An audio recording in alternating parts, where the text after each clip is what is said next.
Dan ini terkadang titik lemah bagi kita ini. Dia selalu bercita-cita setiap hari dalam candaannya itu ingin begini, begini, begini. Seperti candaan kita di sini. Mengapa tidak meminta kepada Allah agar dimudahkan? Kan Allah Maha Kuasa. Kalau permasalahan kecemburuan itu yang menjadi apa? Permasalahannya mintalah kepada Allah agar kecemburuan itu diringankan, kan? Dan itu dicontohkan oleh Nabi Shallallahu Alaihi Wasallam ketika melamar siapa? Ummu Salamah. Dia langsung melamar Ummu Salamah. Beliau Shallallahu Alaihi Wasallam langsung. Ummu Salamah menolak. Saya ini adalah orang yang pencemburu dan saya memiliki banyak beban begini. Beliau Shallallahu Alaihi Wasallam menjawab, apapun kecemburuan yang ada dalam hatimu, saya meminta kepada Allah agar ditenangkan atau dihilangkan. Adapun bebanmu, ya saya minta kepada Allah agar Allah mencukupi. Mengapa hanya dalam batas angan-angan saja? Padahal ada yang Maha Kuasa, Rabbul Alamin, yang mampu membolak-balikkan hati seseorang. Ya kita sendiri yang membuat masalah, kan? Berangan-angan tapi tidak mau meminta. Ibarat orang yang butuh tapi cuma diam.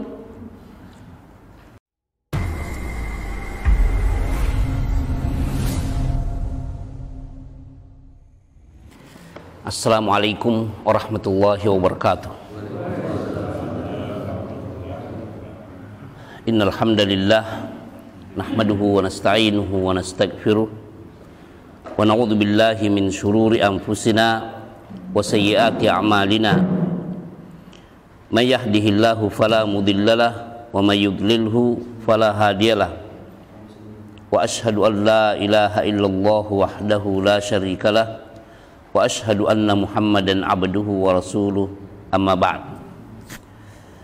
Jemaah Ta'lim Al-Muqarrabin, kita lanjutkan pembacaan Al-Adabul Mufrad dari bab doa orang yang tanpa sepengetahuan. Doa orang lain yang mendoakan orang lain tanpa sepengetahuannya, yaitu hadis yang ke-626. Ini Abdullah bin Amr, bukan Abdullah bin Umar bin Khattab, ya. Kalau Abdullah bin Amr Ibnul As itu lain. Ini Ibnul As radhiyallahu anhuma. Abdullah bin Amr Ibnul As.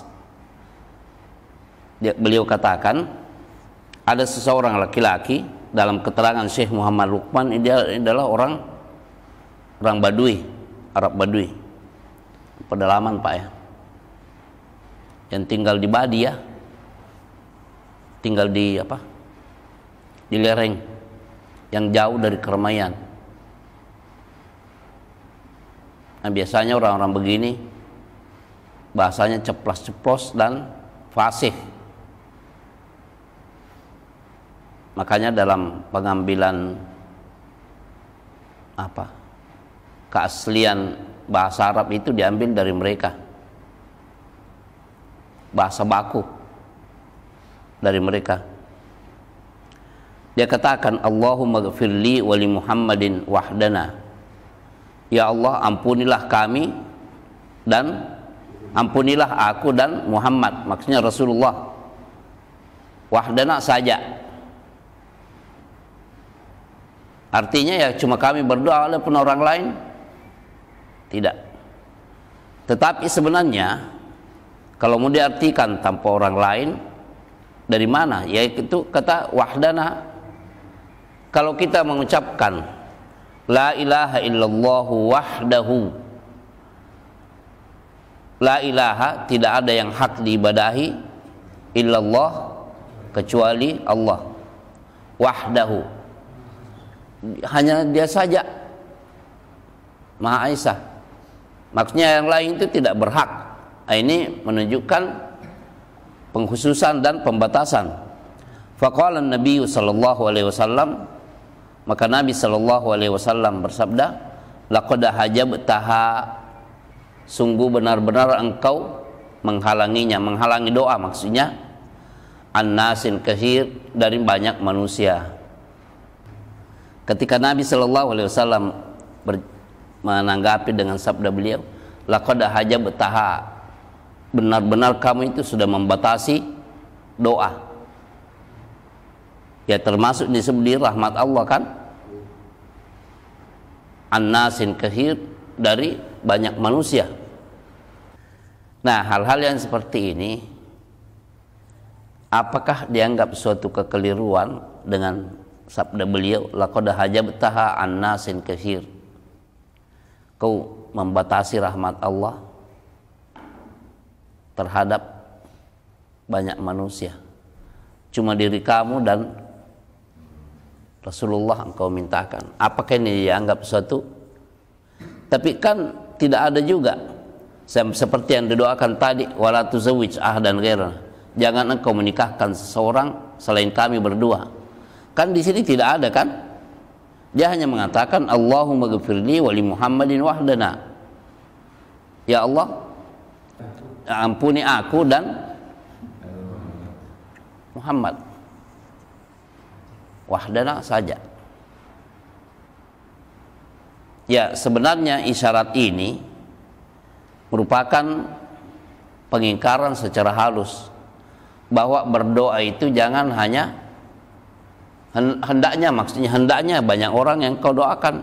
Disinilah seperti di syarah lain itu mengapa Imam Al-Bukhari meletakkan hadis ini di bab doa orang yang tidak mengetahui, orang yang mendoakan, orang yang didoakan, bahwa itu mustajab.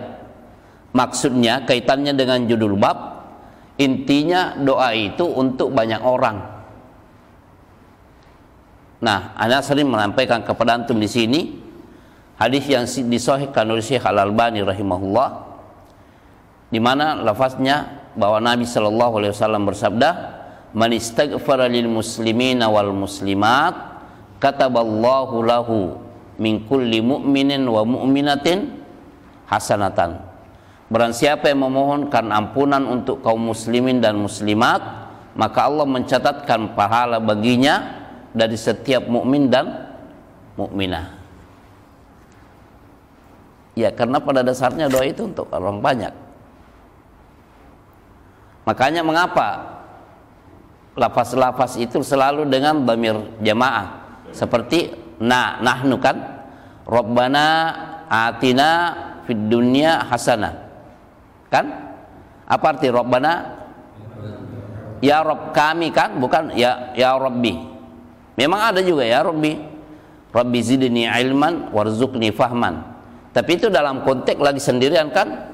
Tapi pada dasarnya doa secara umum itu untuk orang banyak. Rabbi gfirli wa liwalidayya walil mu'minina yauma yaqumul hisab. Assalamu alayna wa ala ibadillahis salihin. Semoga Allah memberikan keselamatan kepada kami dan kepada orang hamba-hamba Allah yang saleh, baik di langit maupun di bumi. Lihat 618 itu bahwa Ibnu Umar mengatakan sampai 100 kali beliau mengucapkan Rabbighfirli wa tub alayya innaka antat tawwabur rahim. 100 kali beliau mengucapkan dalam satu majelis. Dan ini tidak terbatas apakah itu pagi, sore atau siang, malam. Pokoknya dalam satu majelis itu Nabi mengucapkan ini. Kemudian di 619 ternyata itu terikat muqayyad dengan sesudah salat duha dengan lafaz Allahumma gfirli, bukan Rabbi gfirli. Periwayatnya Aisyah. Kalau yang sebelumnya secara umum Ibnu Umar. Dan di sini terulang bahwa beliau sallallahu alaihi wasallam mengucapkan 100 kali. Periwayat Ibnu Umar lagi nih 100 kali, tapi ada tambahan warhamni. Lihat bedanya antara 618 dengan 627 itu adalah tambahan warhamni. Berarti kalau kita mau mengamalkan, mana yang lebih afdal kita amalkan? 627 atau 618? Mengapa? Karena ada tambahannya. Ada tambahannya. Periwayatnya Ibnu Umar juga. Cuma bedanya di sanadnya itu, kalau yang 618 Imam Al-Bukhari menerima dari gurunya yang bernama Ahmad bin Abdillah. Sementara di 627 Imam Al-Bukhari menerima dari gurunya yang bernama Jandal bin Waliq rahimahumullah. Rabbighfirli wa tub alayya warhamni innaka antat tawwabur rahim. Kita perbanyak minimal 100 kali dalam sehari. Yang 619 Pak ya? Tidak lebih baik ini kita terikat dengan riwayat Aisyah yang Allahumma gfirli, bukan Rabbighfirli ya, Allahumma gfirli wa tub alayya innaka antat tawwabur rahim. Cuma kalau Syekh Abdurrahman As-Sa'di rahimahullahu ta'ala di surat tafsir surat Al-Fatihah itu ada menyebutkan ada latifah, suatu keistimewaan, titik hikmah. Mengapa doa rata-rata para nabi doanya di dalam Al-Quran itu dengan lafaz Rabbi. Nah, di sini beliau katakan karena ini terkait rububiyah Allah Subhanahu wa taala sebagai Rabbul Alamin. Mungkin di situ hikmahnya lebih mengena karena penguasa semesta alam ini kan Allah. Alhamdulillahi Rabbil Alamin. Ya, kita punya kebutuhan minta kepada penguasa alam semesta apapun masalah kita. Dan ini hikmah adanya Allah Subhanahu wa taala mewajibkan kita untuk membaca surat ini dalam setiap ini. Karena Alhamdulillahi Rabbil Alamin sebagai pujian. Dan itu langsung dijawab oleh Allah Subhanahu wa taala bahwa hambaku ini memujiku di setiap salat, baik itu wajib maupun nafilah. Ya. Sebelumnya antum lihat di catatan kaki 636 pensarah yaitu Syekh Muhammad Luqman As-Salafi ada mengatakan isnaduhu dhaiful isnad. Karena Ibnu Ishaq di sini seorang mudallis dan dia menyatakan riwayat ini dari bukan aku telah mendengarkan atau aku disampaikan. Tapi pertanyaannya di sini, apakah kelemahan hadis ini tidak diketahui oleh Imam Al-Bukhari? Sekali Imam Al-Bukhari tidak tahu kelemahan hadis ini. Dan betapa banyak di dalam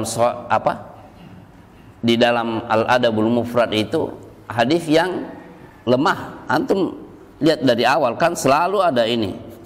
Selalu ada hadis lemah. Antum lihat juga di halaman di catatan kaki 644 yang ini. Hadis yang ke 635 itu dilemahkan juga. Nah, tapi coba ya kita lihat isinya. Ini kan mauquf kepada Ibnu Umar ya. Dikatakan inni la ad'u fi kulli syai'in min amri. Sesungguhnya aku benar-benar berdoa pada segala sesuatu dalam urusanku semua, hatta an yafsahallahu fi masyi dabbati, sampai urusan meminta kepada Allah agar perjalanan tungganganku itu lancar. hatta ara min dzalika ma yasurni. Setelah berdoa hingga saya menyaksikan cara berjalan tungganganku itu sesuai dengan yang menyenangkanku. Artinya dari hasil doa ini dia merasakan adanya manfaat. Pertanyaannya, isinya baik atau tidak baik? Tapi isnadnya lemah. Dan sekali Imam Al-Bukhari yang memiliki kitab sahih dan memiliki banyak kitab tentang rijalul hadis, beliau termasuk mujarrih dan muaddil. Dalam ilmu jarh dan ta'dil, penstatusan atau penetapan status setiap periwayat itu beliau ahlinya juga.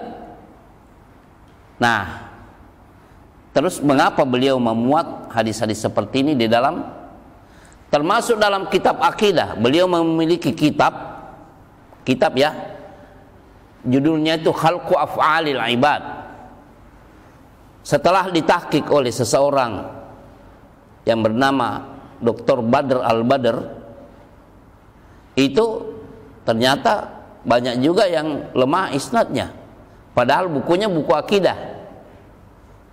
Pertanyaannya di sini, apakah iya seorang Imam Al-Bukhari tidak mengetahui kelemahan hadis itu sampai mencantumkan seperti ini? Para ulama menjawab, bukan. Imam Al-Bukhari termasuk orang yang memakai matan hadis-hadis lemah selama hadis lemah itu diperkuat isinya oleh hadis-hadis sahih yang lainnya atau ayat-ayat lainnya. Coba diantara nama-nama Allah As-Samad, apa arti As-Samad? Ya, tempat meminta segala urusan dan keperluan makhluk. Nah, ini Ibnu Umar di sini dia katakan semua urusan saya minta kepada Allah.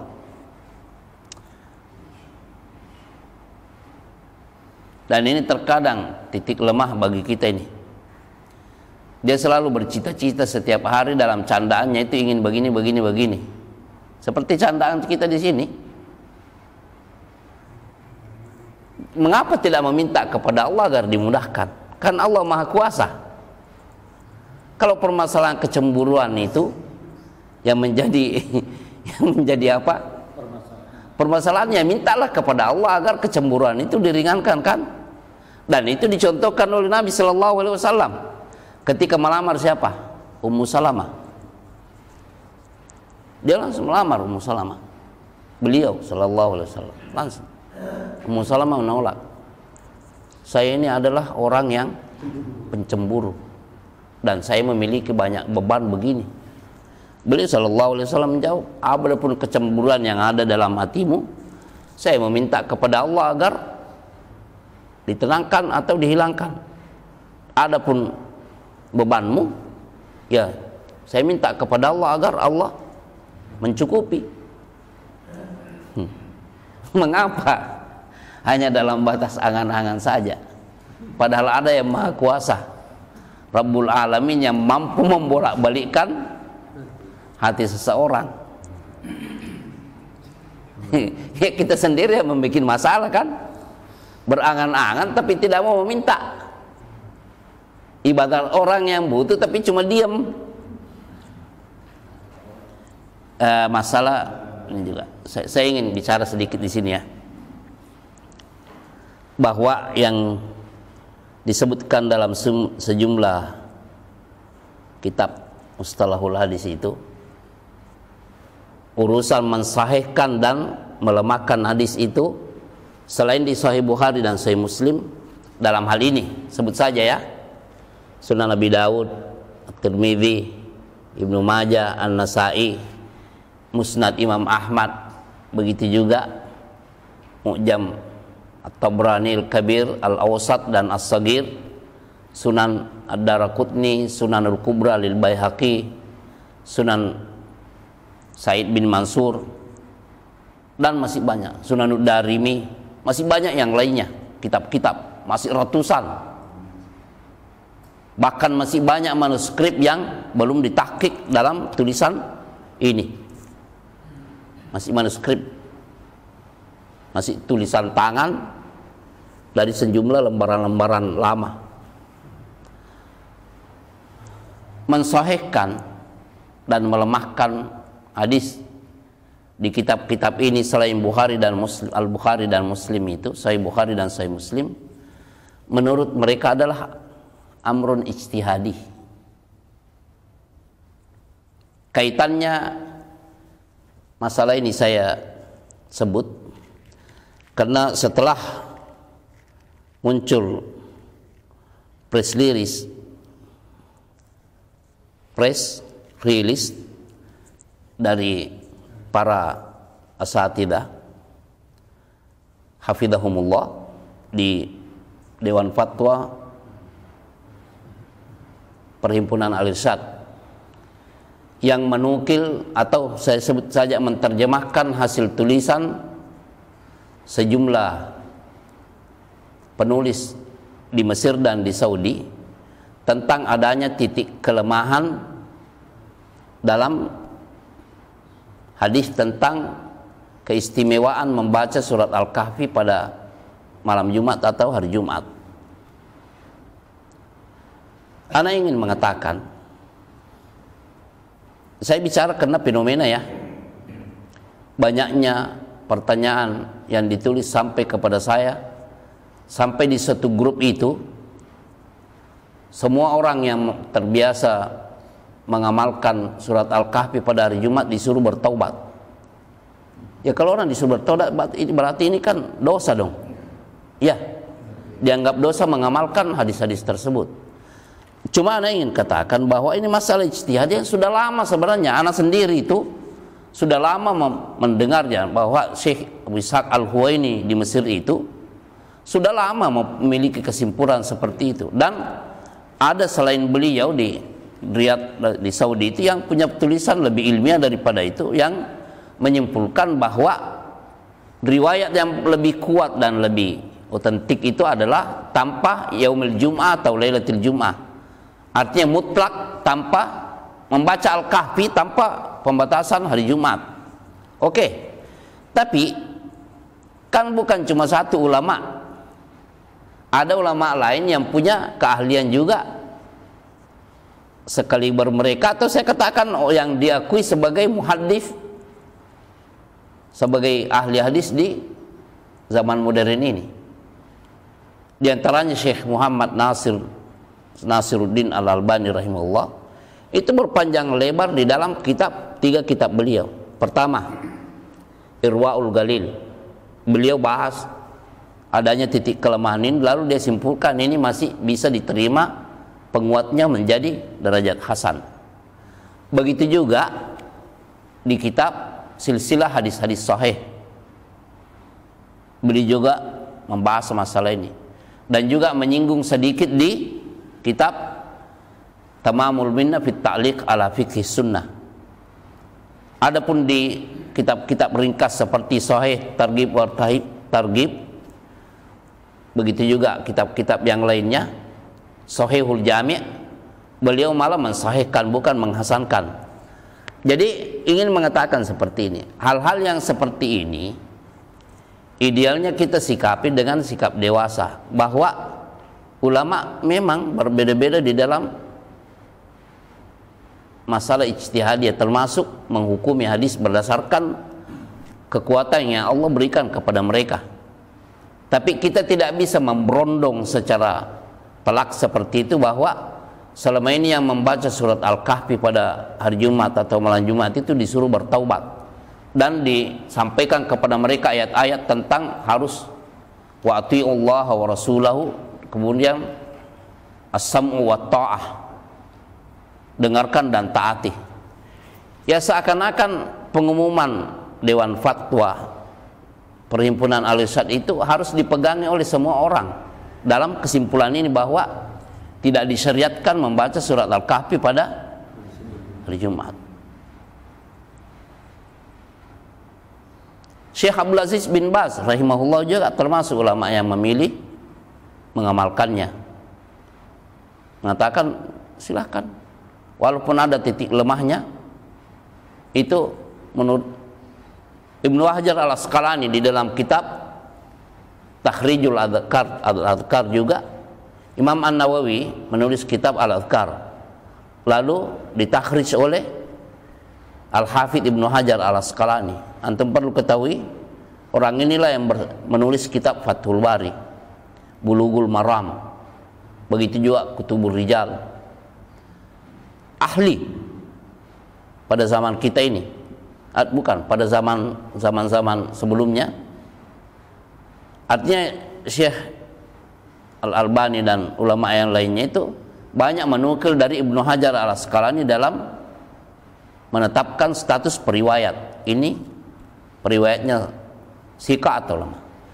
Artinya Ibnu Hajar sendiri sebagai seorang ahli dalam hal ini itu ada mengambil kesimpulan bahwa ini bisa terangkat menjadi derajat hasan. Itu di dalam kitab Takhrijul Adhkar.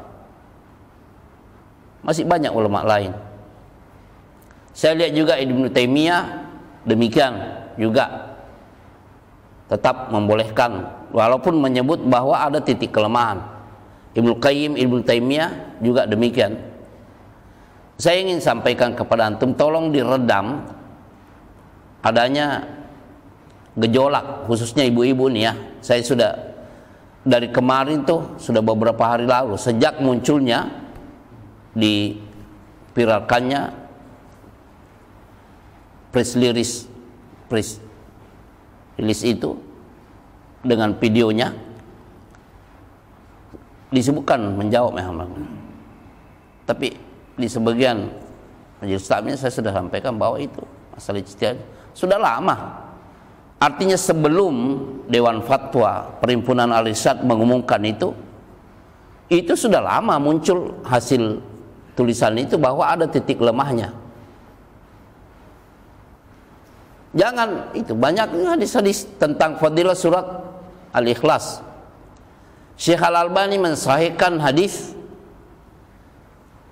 yang ada di dalam Musnad Imam Ahmad, menghasankan, bahkan mengatakan bahkan bisa menjadi sahih, yaitu sabda Rasulullah sallallahu alaihi wasallam dalam riwayat Abu Hurairah, Musnad Abu Hurairah itu disebutkan bahwa man qara'a qul huwallahu ahad hatta yakhtimaha 10 marrat, dalam riwayat lain ahad asyar, barang siapa yang membaca surat qul huwallahu ahad dan mengkhatamnya sampai 10 kali, dalam riwayat lain 11 kali, banallahu lahu baitan fil jannah, dalam riwayat lain banallahu lahu qasran fil jannah, Allah membangunkan baginya istana atau rumah di surga. Syekh Al-Albani menghasankan bahwa dia katakan ini paling rendah derajatnya, bahkan bisa lebih layak menjadi sahih berdasarkan penelusuran beliau. Tapi Syekh Syuaib Al-Arnaud yang punya tahqiq Musnad Imam Ahmad mengatakan ini agak jauh, tidak bisa sampai sahihkan. Antum melihat istri-istri para ustadz sendiri, ada yang pakai cadar dan ada yang tidak pakai cadar kan? Dari mana muncul perbedaan amalan ini? Ya dari fatwa para ulama yang memang berselisih paham tentang disyariatkan atau tidaknya menutup wajah, dan kedua apa? Dan itu banyak memicu kepada satu hadis dan juga hadis-hadis yang lainnya atau ayat-ayat lainnya. Di antaranya riwayat Abu Daud As-Sijistani di dalam Sunan Abi Daud itu yang mengatakan bahwa Asma binti Abi Bakar, saudari Aisyah, ipar beliau sallallahu alaihi wasallam, ketika masuk ke rumah Rasulullah dalam keadaan pakaian yang agak menampakkan ini, apakah karena tipis atau ketat, lalu Rasulullah sallallahu alaihi wasallam bersabda, "Ya Asma, innal mar'ata idza balagatil mahida lam yasluh an yura minha illa hadza wa hadza." Wahai Asma, sesungguhnya wanita kalau sudah sampai umur balik tidak pantas dilihat dari badannya itu kecuali ini dan ini. Wa asyara ila wajhihi wa kaffaihi, dan beliau memberi syarat kepada wajah dan kedua telapak tangan beliau. Maksudnya tidak pantas dilihat kecuali ini. Syekh Al-Albani rahimahullah mensahihkan hadis ini atau menghasankan, sementara ulama lain melemahkan karena ada beberapa faktor. Adanya perbedaan zaman antara Aisyah radhiyallahu anha yang meriwayatkan hadis itu dan Khalid bin Duraik yang disebutkan bahwa dia tidak pernah bertemu dengan Aisyah. Berarti hadis ini terputus dong. Tapi Syekh Al-Albani memberikan penguat dari riwayat Abu Daud di dalam kitab Al-Marasil, dan katanya ini menjadi penguat, menjadi hasan atau sahih. Sehingga ini memunculkan juga hasil ijtihad antara yang mensyariatkan untuk memakai cadar atau menutup wajah dan kedua telapak tangan atau tidak menutupnya. Jadi seperti yang dikatakan Ibnu Taimiyah rahimahullah di kitab usul fikihnya, Raf'ul Malam 'anil a'immatil a'lam, dan ini merupakan kitab usul yang bagi spesialis usul fikih itu di tingkat pasca sarjana strata 2 itu, ini kitab ini menjadi kitab hafalan, tidak boleh tidak dihafal. Itu membahas masalah asbab ikhtilafil ulama, sebab-sebab pemicu adanya perbedaan pendapat di kalangan para ulama. Di mukaddimahnya itu Ibnu Taimiyah mengatakan, ketahuilah, jadi judulnya itu Raf'ul Malam 'anil a'immatil a'lam, meniadakan celaan terhadap para imam-imam atau para ulama dalam hal perbedaan pandangan. Di mukaddimahnya Ibnu Taimiyah rahimahullah ada menyebutkan bahwa ketahuilah bahwa tidak ada seorang pun di antara ulama, imam-imam ulama ini yang ada unsur kesengajaan menyalahi Rasulullah sallallahu alaihi wasallam dalam ijtihad mereka, tidak ada. Karena mereka masing-masing membaca dan memahami sesuai dengan kekuatan ilmu yang Allah berikan kepada mereka. Walaupun ini berbeda dengan ini, tidak ada. Kalau berbeda, ini masing-masing berijtihad. Tidak ada di antara mereka yang berbeda ini yang berniat untuk menyalahi Rasulullah sallallahu alaihi wasallam. Ini dasar yang Ibnu Taimiyah pertama-tama letakkan dalam buku itu. Ingat, ini adalah asas bahwa ulama tidak ada unsur kesengajaan melawan atau menyelisihi atau bermaksiat kepada Rasulullah sallallahu alaihi wasallam. Tidak ada. Nah, kalau dan antara penyebab yang beliau sebutkan adalah adanya mereka berbeda di dalam mengklaim hadis. Klaim inilah antara yang melemahkan dan yang mensahihkan akan memunculkan hasil ijtihad yang berbeda. Di antaranya yang kami sebutkan tadi tentang menutup wajah dan kedua telapak tangan, dan yang membolehkan untuk dibuka. Saya ingin menyampaikan hal ini, mungkin antum sudah dengar sebelumnya betapa hal ini, khususnya ibu-ibu yang paling banyak menghubungi anak itu ibu-ibu. Ustadz, apa saya harus bertaubat memang dari amalan ini? Saya kata, bertaubat memang itu kejahatannya. Kalau bertaubat itu berarti kejahatan kan?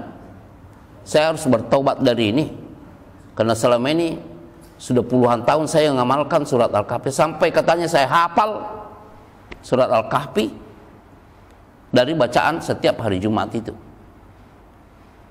Saya bilang, ya, kalau kita memegangi hasil ijtihad para ulama seperti Syekh Al-Albani, Syekh bin Baz, dan Syekh Muhammad bin Shalih Al-Utsaimin, ya tidak seperti itu juga.